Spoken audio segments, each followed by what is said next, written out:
el breve preámbulo que he hecho creo que os da una idea un poco de lo que voy a decir, ¿no?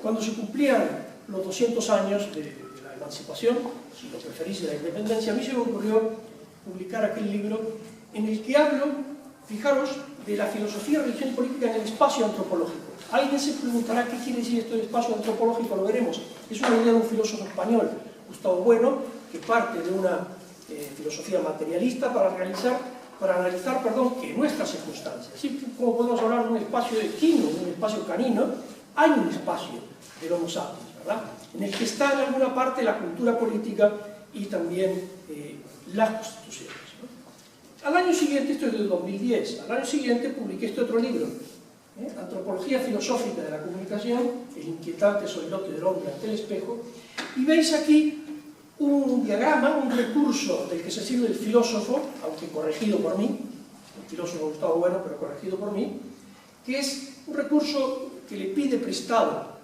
a la geometría para hablar del espacio antropológico, ¿verdad?, del espacio del ser humano. Y lo voy a explicar aquí de manera muy breve para poder decir de qué hablo, para poder explicarlo bien, ¿no? Tenéis por una parte, ¿veis?, el eje circular, es un espacio antropológico de 3 ejes. En el eje circular veis la H1, H2, H3, Hn, las relaciones que el hombre mantiene consigo mismo y con sus semejantes. Ya veremos qué relevancia tiene para lo que vamos a decir.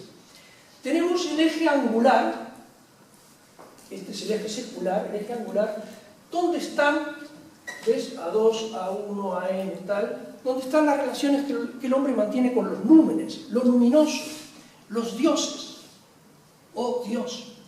Si queréis un buen símbolo del eje angular del espacio antropológico, Roma, con su magia de cúpulas y las conversaciones que mantienen entre sí las campanas cuando dan las horas. Roma, como la Meca, como el Cusco, los Andes, ¿verdad?, es un símbolo del eje angular, ¿no?, las relaciones que los hombres mantienen con los dioses o con Dios.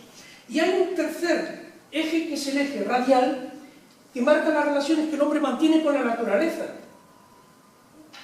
Es un eje dinámico que ha ido cambiando con el tiempo, y no digamos desde la revolución industrial, ¿verdad?, todo el siglo XVIII, XIX, XX, ¿verdad? Lo que ocurre aquí va a repercutir en otros ejes, y lo que ocurre en otros ejes no hay compartimentos estancos, ¿verdad?, va a repercutir también en el eje angular. La revolución de la ciencia de la naturaleza va a repercutir en el eje angular, en las relaciones que mantenemos con Dios, ¿no?, las religiones, ¿no?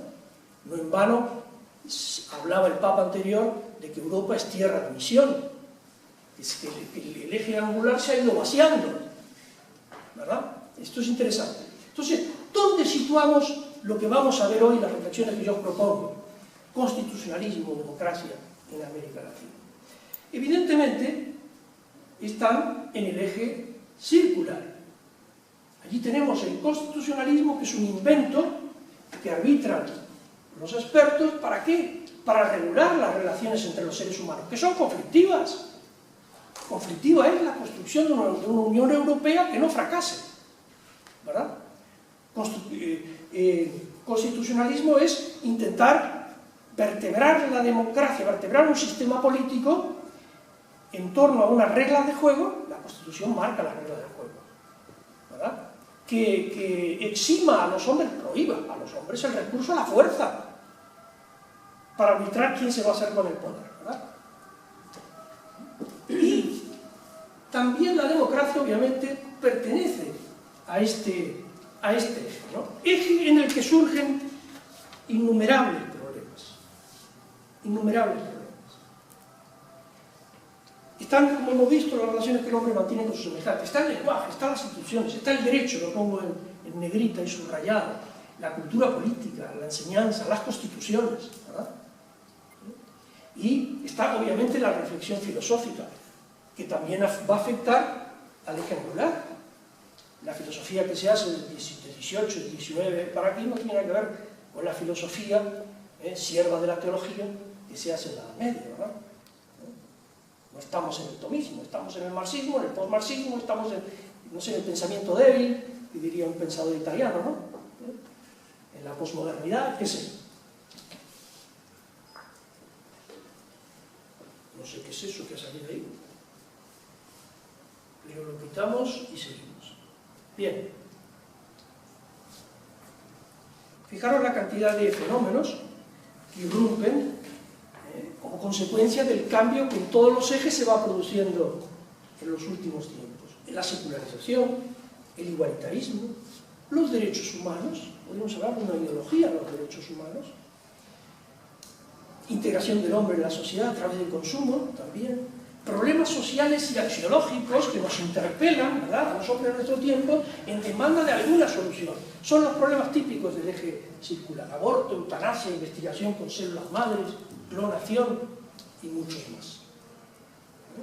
Corriente migratoria, globalización, democracia, que vamos viendo cómo se amplía y se consolida de ser una democracia exclusiva a ser una democracia cada vez más inclusiva, ¿no?, con el voto censitario, el voto universal, el voto masculino, el voto femenino. Bien, hemos dicho que en este eje surgen una serie de problemas, ¿no? Y Sigmund Freud me sirve a mí para recordar los problemas de este eje circular, aunque él lo dice con su jerga, ¿verdad?, en su dialecto, en su forma, y no en la forma del filósofo español, Gustavo Bueno.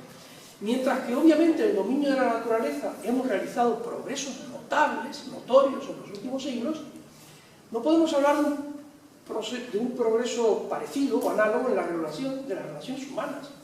Son temas pendientes, como dije antes, temas que nos siguen interpelando y temas ante los cuales a veces nos va mal, a veces nos superan, ¿verdad? No sabemos resolverlos, o al menos no sabemos resolverlos de manera civilizada, ¿no? Bien, me estoy aproximando a lo que quiero, que es el constitucionalismo y la cultura política.